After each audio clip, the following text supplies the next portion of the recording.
the love I can come up with for you. You just haven't lived long enough, y'all. I'm telling you the truth. It ain't about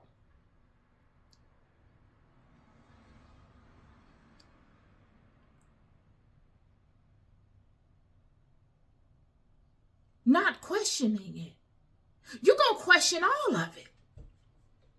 If you didn't need to question it, God wouldn't have given you the brain to do that. The same brain that you use to do miraculous things is the same brain you'll use to figure out your situation. And a lot of times it comes with questioning it, because you must question things in order to deal with them, to come up with a solution. But you don't quit. You stay in the game. And God is not frustrated with you or angry with you or willing to give up on you because you question. God is just as frustrated. We're all in this thing together. The angels are just as frustrated, friend.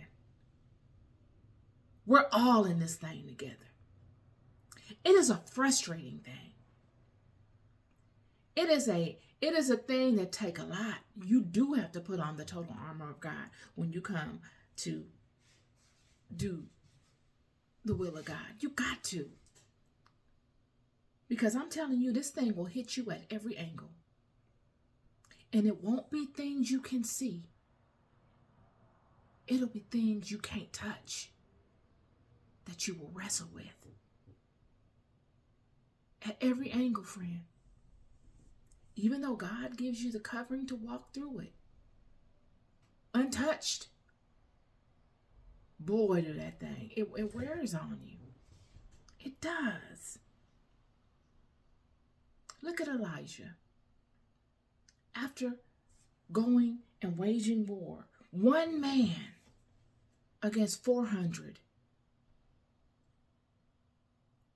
This is a mighty man of God. He ran to the top of a mountain, friend, and put his head between his knees. This is God's footman in the earth. He just brought fire down from heaven. He just waged war with 400 prophets of Baal and unalived all of them by himself. There's a lot of courage involved in that. That takes a certain type of person, friend. That takes a certain type of mindset. That takes a certain type of knowing. You mean to tell me he ran to the top of the hill before Jezebel even found out what happened and put his head between his knees? You ever see somebody do that? Remember you was a kid?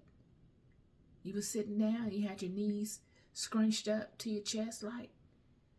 You put your head in between your knees and your arms around your legs. That's Elijah.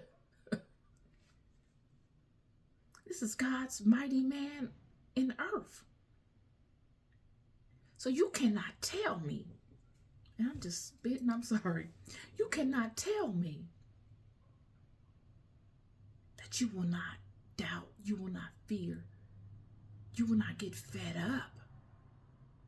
It is said,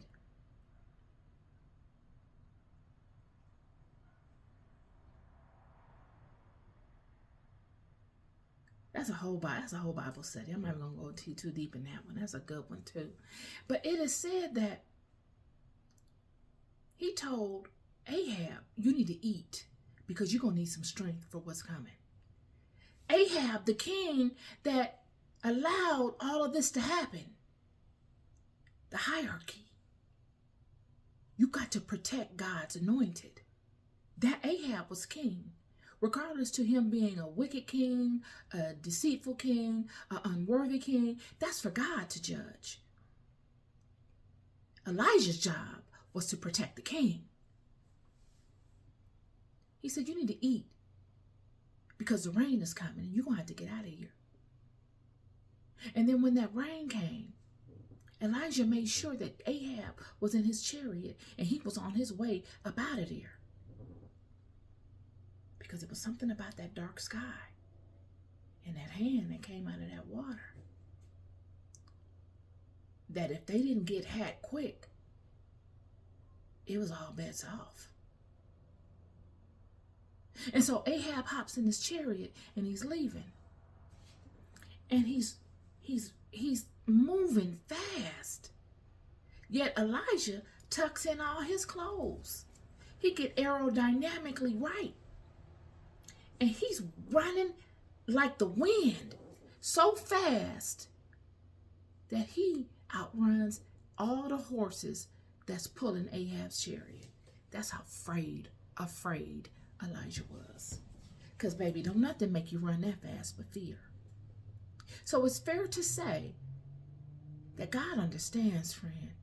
You don't have to lie to yourself and make it harder for yourself to get through an already hard situation by trying to listen to other people and they stuff that ain't never went through what you're going through, and denying the feelings that are flowing through you while you're going through it. This ain't a contest. This is not about a look. This is about getting it done with integrity and in truth.